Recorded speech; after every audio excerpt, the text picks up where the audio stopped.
baasnee hin obaasnu haqa mucatti ba'ee jira harka namaatiin duutee jirti yes itti farrame kan ajjeese jinnii haa ta'u sheexana haa ta'u dubartii haa ta'u dhalaa haa ta'u Allahu a'lam mucattiin harka namaatiin duute gixxeen godhanii marzii obaasanii ajjeesan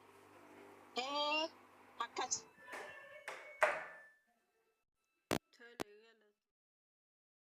eenyus maatii dadhabaa kecha abbuma akkasii kecha hin beeyani beetin waan dhuka nu hundu keenya maatii warqii nu afaan keessa miti hambaan maatiin keenya kottee duwwaa nu guddise kottee duwwaa nu guddisan horii nutti gurguranii biyya ormaa nu ergan gurguree ilmoo isaa biyya ormaa ergatee abbaan sun ittiin hin milkoofne reeffa biyya ijoollee sun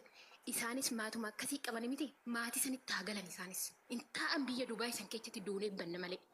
Intaan maaf ta'an isaan eenyu caalanitti ilmoo nama balleechanii kanaafuu irmijaa isa dhugaa irratti fudhachuu qabna kan wanni jiru ammaan booda marammarree maal baasna hin jiru dhugaan jiru isaan ajjeese kana bakka haqni jiru fudhadhan bishaan hin liqimsaa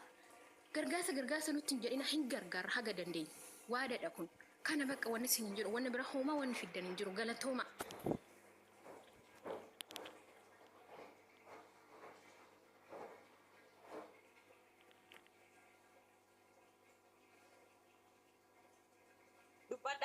Dubbadha. Nane ginaatti. Ani erga torba kadhaatti afaanii itti hinaasaadha. Beeti gara kuruppiitti koottaa bakka isin gara kuruppiitti koottaa to kuruppii irratti haasofnaa. Piliis koottaa isinichi. Akka sooyyanitti fakkaate as ta'anii homaa gochuu hin danda'amu.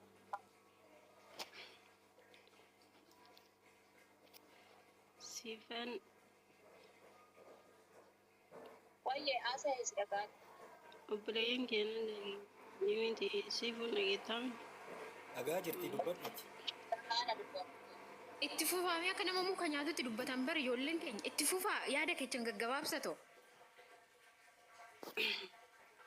Okay. Ani siifan waan isin jechuu barbaadu keessaa duraan dursee haa ta'u obboleettii teennaa hedduu nu galatoomi isin jedha akka nama tokkootitti. Dubbiin gaaf kan badee jetteenna Oromoon gaafan dubartii xiqqeessanuu bade ka Oromoo beektanii gaafa siifaniin jalqaba sirra arrabsan kaanii tokko guyyaa sanuu bade namatu arguu dhabe malee dubbiin gaafuma jalqaba siifaniin qaban san bade lammaffaa namni yoo aadaa Oromoo keessa du'e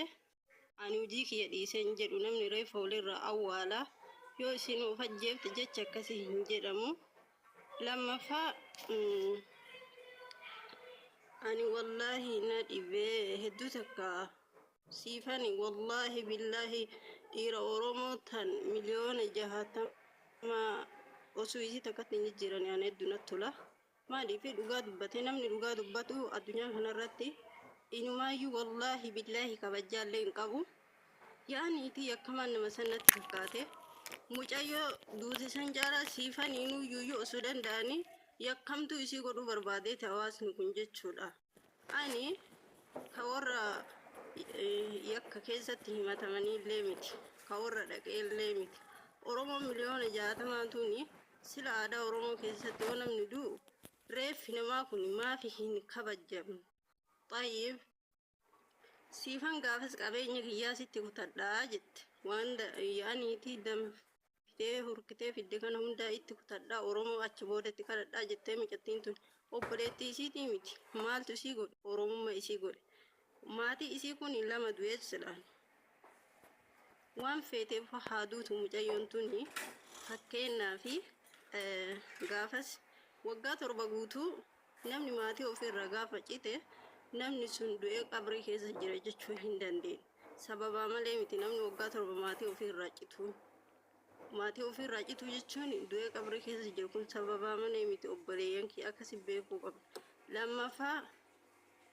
akkasittuu mucayyoon kun erga duutee dabritee fakkeenyaaf mucayyoon tun akkaawuntii maatis taniyyuu fuutee duuteeyyuu waa lama itti cufanii maatii isii kanatti gisee mi'attiin tun jirtu mi'attii isii akka warra hin jijjiirre godhan gaafan duuteetiin reefu isii du'eetiin jedhe dhugaa isii leellee Oromootu dhosse isarraa ka'ee abbaa fi maatii isii haadha isii dhibamtu hin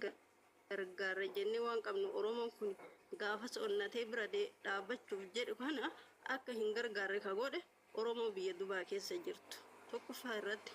maaliif gaafasi hayya isiin duute dhugaa Oromoo tana baasanii yoo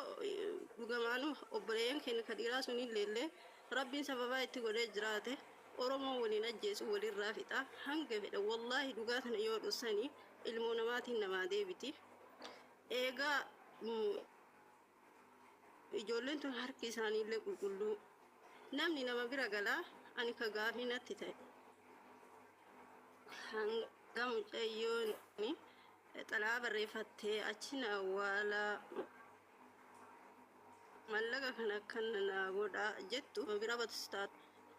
yeroo ta itti dawwalanii mara mucayyoon tu of ajjeesaa jirti nuu qabaa dhumne isinirraa fudhanna maaf hin jenne arabaanii jechuu barbaadeetan obboleessa kiyya maaf hin ta'e inni sun maaliifi yoo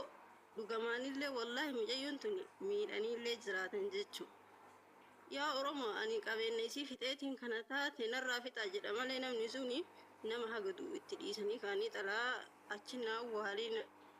awwaalii himuunu yakka guddaa jedhaan gara kiyya kanaa fi obboleeyyan kiyyaa hangama kiyyaa maatiin sun maatii miskiinaati sarana eega ilmoo ofii dhabe nutu ilmoo isaaniiti cubbuun kun gara ittiin nu qabattu hin beeynu an akka mataa kiyyaatiif ni gargaara keessana dubbisaa jedha garuu wanti akkatti isinii dhaama Oromootiya urga gaafa mucayyoon tun duute jettanii asirra ni iyyitanii wanti isin fiddan tokkos hin jiru akka intallan nama eegaa ani ka Oromoo achaa taa'uti uummanni shawaa akkamitti nama ofii ka du'e hin gaafanneenis gaafii natti ta'ee jira dhugaa rabbiititti oo dubbadhe wallaahi gaafii guddaa natti ta'ee jira kanaaf siifan teenaati wallaahi kasi dhiqqeesse sofii dhiqqeesse dhugaa dubbattee namni dhugaa irratti hojjebamillee rakkoo hin qabu namni sun yakkama hin jenne nama santu ajjeese hin jenne dhugaa mucayyoo nu baasaa jettee deebi'ee maatii kana bira dhaabanna jettee dhugaa san ta'anii dhossee Oromooni dhugaa yaaniiti Oromooni kaduu eeyyuu kaka'ee akka hin himanne beekuyyuu dhugaa isaa dhossa ka jiru dhugaa hin baasu kanaafu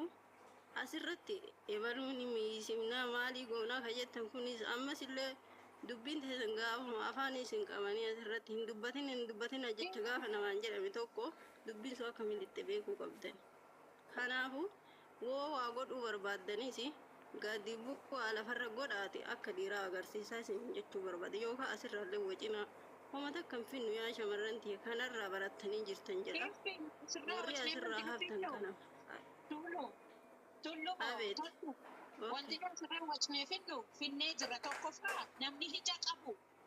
ija qabu ragaa mucattii kana argeera namni gurra qabus ragaa mucattii kana dhagayeera warra gurra hin qabne warra duumii warra sammuu isaanii barumsallee qabachuu dhiise biyyaa bahe immoo nuti badhabbatnee hin obaasnu sii galee